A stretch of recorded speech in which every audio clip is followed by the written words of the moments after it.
महत्त्वाची बातमी।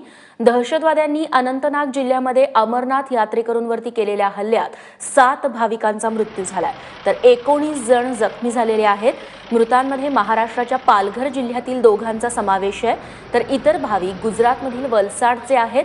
संध्याकाळी 8:15 वाजण्याच्या सुमारास बालटाल येथून जम्मूच्या दिशेने जाणाऱ्या अमरनाथ यात्रेकरूंच्या बसवरती दहशतवाद्यांनी हल्ला चढवला।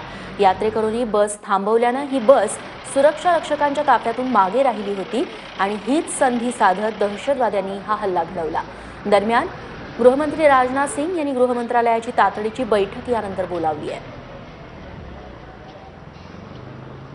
मनोबल ये है कि मनोबल हम लोगों का कम नहीं हो रहा है और बढ़ रहा है, और हम लोग यात्रा में जा रहे हैं। हम लोग मनोबल कभी आतंकवादी कुछ भी कर लें, मगर बाबा भोलेनाथ दर्शन करेंगे, करते रहेंगे, और बहुत लोग आ रहे हैं, वो जाते रहेंगे। हम लोग किसी डर नहीं है, वो चाहे भयभीत कर लें, कुछ को कर लें। यहाँ की आर्मी को जो हमने कल शाम को देखा, इतनी सुरक्षा व्यवस्थित है, यहाँ पे हर चीज की किसी पर परेशानी नहीं है। हम लोग किसी डर नहीं है, कुछ भी कर लें, हम जाएंगे, बम बम भोले। अमरनाथ यात्रेतील भाविकांच्या बसवरती गोळीबार करण्यात आलेला आहे दहशतवाद्यांकडून। रात्री 8:15 वाजण्याच्या सुमारासची ही घटना आहे आणि या हल्ल्यामध्ये जवळपास 30हून अधिक भाविक जखमी झालेले आहेत, तर याच्यामध्ये महाराष्ट्रातल्या 2 भाविकांचा आणि एकूण 7 जणांचा मृत्यू झालेला आहे। पालघरचे जिल्हाधिकारी प्रशांत नरनावरे आता आपल्या सोबत आहेत। प्रशांतजी, जे पालघरचे 2 भाविक याच्यामध्ये मृत्युमुखी पडलेले आहेत, त्यांना आता महाराष्ट्रात आणण्यासाठी काय केलं जाते, काय तपशील? काल रात्रीच आम्हाला ही बाब कळली। काल रात्री आमचे लोक त्यांच्या घरी जाऊन रात्रभर तिथे होते। आमचे पोलीस अधिकारी होते, आमचे महसूलचे अधिकारी त्यांच्यासोबत होते। आम्ही तिथल्या डिस्ट्रिक्ट ऍडमिनिस्ट्रेशन सोबत संपर्क साधून त्यांना इथे आणण्यासाठी सर्वतोपरी प्रयत्न करतो आहे।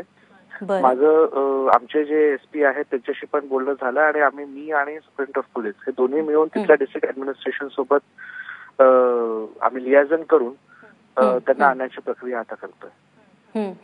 प्रशांतजी, मात्र इतर जे भाविक जखमी झालेले आहेत, जे या बसमध्ये होते, त्यापैकी अजून कुणी महाराष्ट्रातले आहेत, याबद्दलची तुम्ही माहिती मिळवली? कुणी आहेत का? आम्हाला 3 लोकांची सध्या माहिती मिळालेली आहे आतापर्यंत, जी आम्ही इन्फॉर्मेशन घेतली।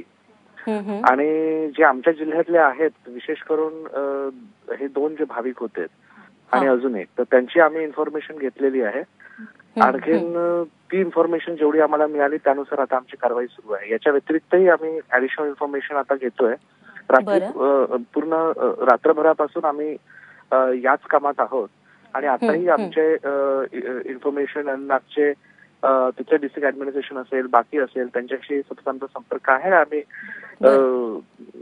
लगेच या संदर्भात त्या बॉडीज आणणे किंवा मग बाकीचे आमचे भाविक आहेत त्यांना हे करणे, आणि त्यासोबतच स्टेट डिझास्टर मॅनेजमेंट टीम जी आमची आहे त्यासोबत पण आम्ही संपर्कात आहोत आणि स्टेट गव्हर्नमेंट सुद्धा तिथल्या गव्हर्नमेंटशी संपर्कात आहे, जेणेकरून आम्हाला डिस्ट्रिक्ट आणि स्टेट टू स्टेट कोऑर्डिनेशन मध्ये आम्हाला यात मदत होणार।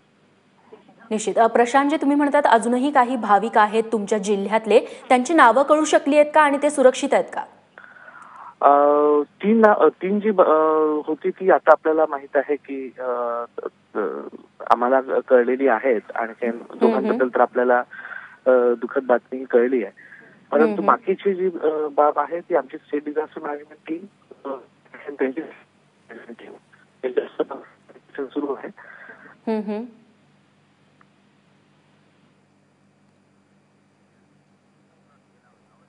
तर काही तांत्रिक अडचणींमुळे डॉक्टर प्रशांत यांचा आवाज आपल्यापर्यंत पोहोचू शकत नाहीये, मात्र त्यांनी आता जी माहिती दिली त्यानुसार अजूनही काही पालघर जिल्ह्यातले खरं तर भाविक आहेत, त्यांना देखील रेस्क्यू करण्याचा आणि महाराष्ट्रात सुखरूप परत आणण्याचा प्रयत्न सुरू आहे।